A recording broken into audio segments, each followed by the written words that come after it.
I met a Gypsy. Deegan this year, what do you think? Dude, all right, if what do you think before? What do you think he was going to do before this year? Supercross, like before you saw him race pro, what did you think? I thought it was a little bit of hype. I thought that there was a little bit too much hype for him because I didn't think that the level of competition as an amateur was quite up to par.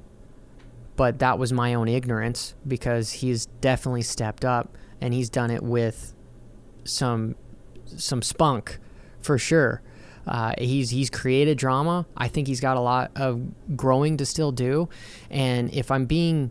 he has set the standard for what needs to come after him. He's knocking down the door of saying, hey, if you want this, you need to follow my footsteps. And so, which is awesome because he's changing the whole game. He's changed the game. And if I'm thinking in the future, because we all know now, before I go on to that thought, if I finish my previous thought, what's cool is that he's got a community behind him that loves him no matter what. If he loses tomorrow horribly, everyone is going to be there to back him up. Like his dad has created a community that is healthy for that family, where they don't want anybody that's around that is going to be negative, right? Well, like the internet, TikTok especially, is awful because everyone says stupid stuff on there, but you never hear anything negative about that. They've got such a good following, which is helpful, especially to a developing kid, because you could change their psychosis so much with the narrative being. So he has no pressure to win or lose, but he's so passionate about winning that he goes and makes it happen. I mean, I unfortunately have to put a foot in my mouth on stuff because I didn't think he was good enough. I didn't think he was good enough. I didn't think he was a James Stewart. I didn't think he was a Jet Lawrence. I didn't think he was a Ricky Carmichael. I thought he was a kid that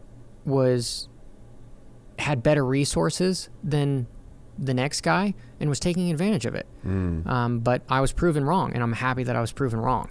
Yeah. Because, again, he is definitely changing the game. And the biggest thing that I have to say with that whole deal is he's still a kid, right? He's still a kid. And we know this from pretty much all the other big wigs. I want to see how he reacts when he becomes an adult, because he's used to all the fame. He's used to all the fame and everything. But what happens when he's 21 and wants to go out on his own? Like that's the kind of questions that I think about, because it's the whole Deegan family, right? And I think he's got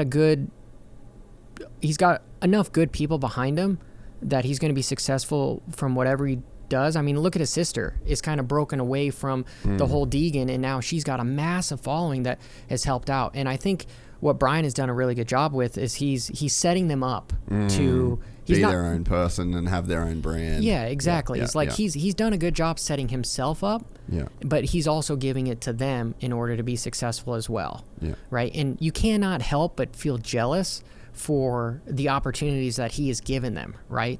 Because there's a lot of effort that has gone in there. You're talking about like 20 years worth of stuff to create where this is. So you can't just sit here and be like... Compound, exactly, right? Now these kids are getting able to deposit the checks that were deposited a long, long time ago. Yeah.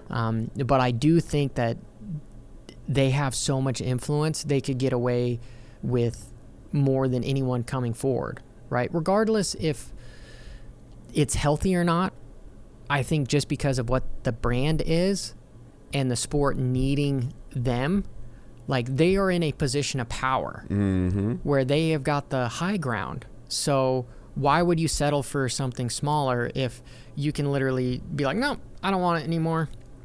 So I think the negotiating with them is basically whatever they say. That they should go into a meeting and definitely ask for double just what they literally think. Like put their dick on the table and just be like, suck on this and then tell me how much money you're paying me. Yeah, and just have it be extended that much more. Have it be erect. So it's just like, hey, we want a lot more. Yeah. Right? And he gets a lot of hate for having that stuff. Like I made a little reaction deal to his reaction to his bike blowing up, right? Do I think that was somewhat unacceptable? Yeah, for a kid that's in a spotlight, you know, I mean, you shouldn't be teaching kids younger than you to throw your helmet and kick your bike. But in the grand scheme of things, you're going, hey, this is his job. There is so much passion from him behind trying to win this. And nobody thought that he was going to be competitive towards Hunter. And look at what he's doing, right? And truthfully, people want to watch it unfold. Like, that's drama right there, and that's what the sport needs. I've been saying it for so long. Like, we need drama, right?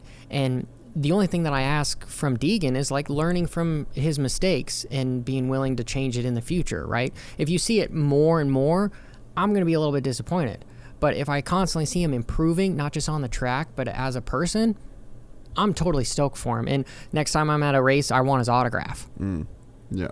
To your point about him being like a role model, I never got that, because like I think the same with me, right? Like I get comments all the time and messages like, man, I love your show, I just wish you didn't swear so much so I could watch it around my kids. And it's like, I don't give a fuck.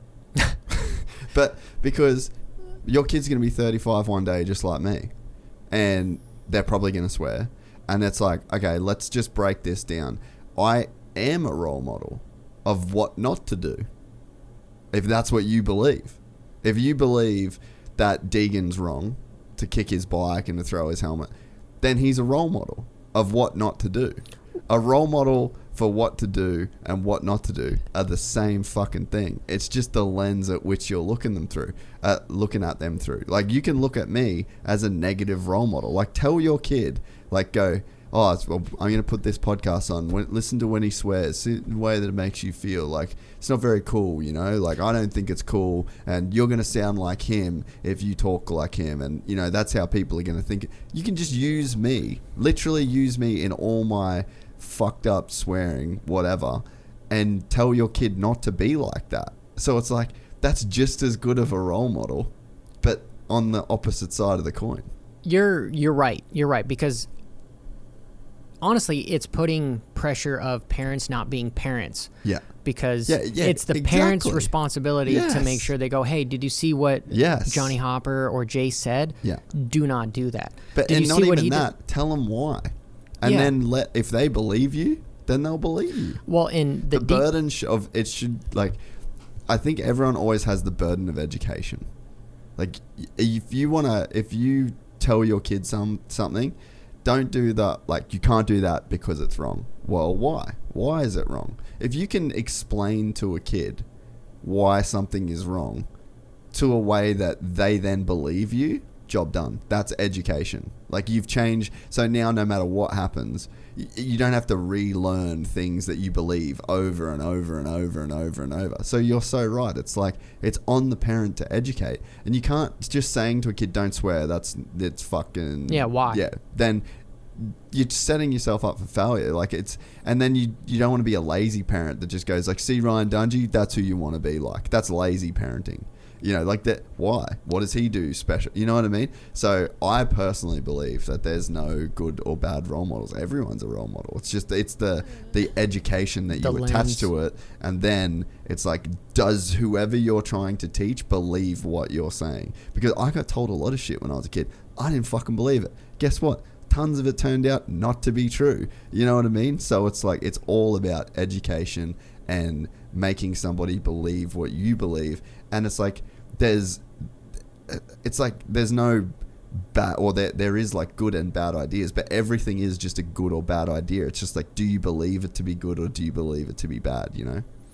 Well, and you make me backtrack on the whole thing. It's a teaching moment if the parents want it to be a teaching moment. It should not be on the shoulders of Deegan. It shouldn't be on Hayden when he's midway through a moto. His bike just fucking expired, cost him the time. It's not up to him in that moment to go, oh, I should be a good role. No, that's not how the fucking world works. No, it's you were right.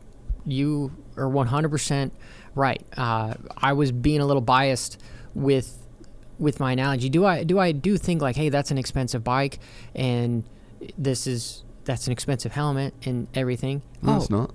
It's fucking cheap. Got it for free.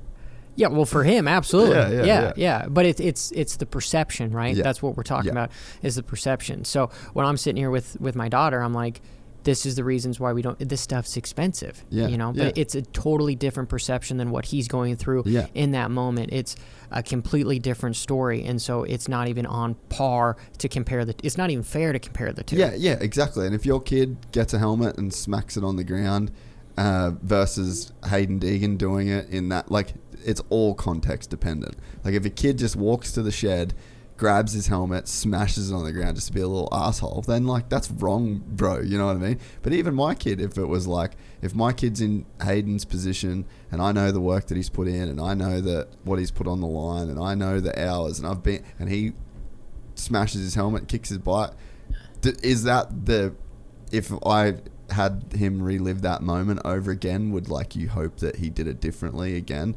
Like, yeah, maybe. But in the moment, I understand. I get it. Like, that's passion, that's desire, that's heart. And again, I'm not like, oh my God, he's just ruined all these kids' lives. They're going to think that's not how that shit actually works, you know? No, because again, you're right. It's with the parent to decide to make it happen. It's not up to a 17-year-old kid who's in the heat of the moment, whose adrenaline is pumping and blah, who's not going to make good decision. You know, if you were to walk up with the microphone right there, you'd probably expect him to slap it away. Like, no, I don't want to talk to you right now. And guess what? That would be the most replayed interview for the year. Dude, look at all of this. Some of my biggest videos on the line stuff have been about the stuff that he's done. He has generated so much money from his actions. Dude. May it be good or bad. We're excited to announce the launch of our new membership site, gypsytales.com, packed with exclusive content and perks that you won't find anywhere else. This is your chance to become a part of the Gypsy Gang. And as a special bonus, if you sign up to an annual membership, you'll be entered into the draw to win our custom-built TC125. Gypsy Gang.